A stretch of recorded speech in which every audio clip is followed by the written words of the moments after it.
Welcome back, everybody, and we're getting straight back into our ranking of the 10 species that are in the new One D&D Player's Handbook, and we've covered the ranking from 10 to 6, and we're moving on to the second half of this video, which is covering up from 5 to 1, and 1 will be the best. Stay to the end to find out what I think is the best species of the Player's Handbook. You might disagree with me. If you do, that's okay. We're just having a conversation here. There's a couple of jokes in here as well, so don't get upset by anything. If you have a chat. If you like what we're doing, please subscribe and like the video. Let's continue.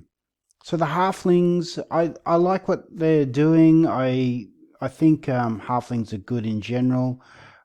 Being stealthy and nimble always makes sense. Luck is always great as well, and it's good to see that they're not slow anymore, I guess. Even though I think it doesn't hurt to have some flavor for each species in that there are good and bad things. But anyway, that's just me. It's good to see that Tolkien's influence still remains in Dungeons and Dragons as well. Moving on to the Aasimar, it's a little bit boring to have this sort of celestial versus demonic or fiendish thing. I think it sort of lends very much into certain things which I don't normally play D&D for. However, I can understand that some people might be attracted to that sort of an angels versus demons, good versus evil sort of thing in their game. So I can understand why it might attract some people, but I think that Wizards of the Coast and Hasbro have been a bit lazy, really, about just basically having your core species like orcs and dwarves and humans and halflings and elves, and then they've just added, angels and demons. And it's a bit lazy in my mind. Anyway, the Aasimar are a little bit different. They have been expanded so that they've got a celestial revelation, which you can choose now rather than having just one. So it's all options, which is good.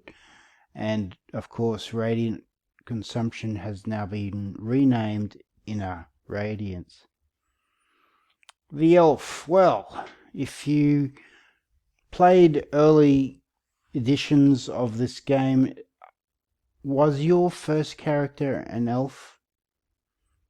Well, I think it's fairly safe to say that you probably did play an elf at some time because they were extremely popular. And why not? I did too. And elves are great. And elves get lineages, even though dwarves don't. And so we can thank Tolkien again for wood elves and high elves, just like he had in his books. I think a lot of people think that dark elves are coded like real life people. And I won't get too much into it because I don't want to offend anyone, but people say that they're coded in a way which could be problematic, but I don't really think so. I think dark elves were always cool, and they were interesting. They're intelligent enemies. When they were enemies, they were unique and fun, and I don't really agree with anyone that says that they were looked down upon or discriminated against, because they were great and they were very powerful, and they weren't just blind savagery. They were like a very calculated enemy. Anyway, let's continue. Considering that dwarves and elves come from Norse and European mythology, is the fact that elves and dwarves and all of these things are being used by everybody all over the world. Is that cultural appropriation? I'm just saying, if we're all going to be politically correct now and point the finger at each other, What's going on here?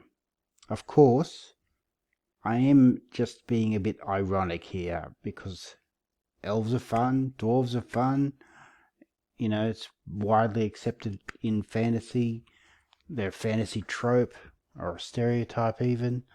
And as societies which are multicultural, we share ideas. But I just find it interesting that if I was to make a game about Oriental D&D or OD&D or some sort of Asian theme, that I'm not able to do that without worrying about offending somebody. But Norse and European mythology can be used freely. I think we need to maybe relax a little bit about that. Anyway, elves, they've got keen senses. We all know that from Tolkien. Perception, insight, or survival now is a choice that we get. So we all like choice. Drow lose their sunset sensitivity, which I think is, actually a bad thing, because once again, all of the penalties are going, and all of the species are really just becoming humans that are cosplaying as other species. There's not as much differentiating them, and I don't see why creatures that are adapted to live in the dark might have sunlight sensitivity. Why not? It's not a great stretch of the imagination. Anyway, one of the things I think is interesting about the species that we'll be mentioning this far into the ranking system is that the elves get spells. And they get them at 1st, 3rd, and 5th. So I like this idea and I hate this idea. What I like about it is that the species gives you abilities that increase as you level up. That's good, because one thing, you seem to have a lot of choice at first level, but then nothing. And I think that species giving abilities at higher levels should be a thing. I think all species should do it, and not just spells. I think that would be interesting. Why not? The reason I don't like it is because everything is magical now in D&D. It's very, fighters have magic, thieves have magic, non-magical creatures have magic. It's getting a bit ridiculous. The tiefling. I personally find this species a bit boring. I have played a tiefling warlock before, and it was fun, and I enjoyed it, and it was a good character. But I have to say, this species seems to be very popular with Gen Y and Gen Z players. Gen Z players, you could say. They seem to identify with that species because it was stigmatized and victimized for its abysmal or infernal parentage, shall we say? Because we all know that the 21st century is a very difficult time to live in, much more difficult than in the past when you had to worry about food shortages and world wars and things. Anyway, let's continue. Part of the thing that I don't like about tieflings and creatures or species with horns in general is that not in terms of like animals, but just like sentient creatures that you might want to play as a character. Like, fair enough, a minotaur is a bull, so it's not that much of a stretch of an imagination, but animals like sheep and goats, and deer, they rut as part of their mating ritual, butting heads and competing against each other. And often they might lose their antlers outside of the mating season. So why do tieflings have horns? Is it some kind of weird rutting, head banging mating thing? I don't know, but it's one of the things that actually annoys me about that species. It's really hard to describe, but I know that might be just my problem.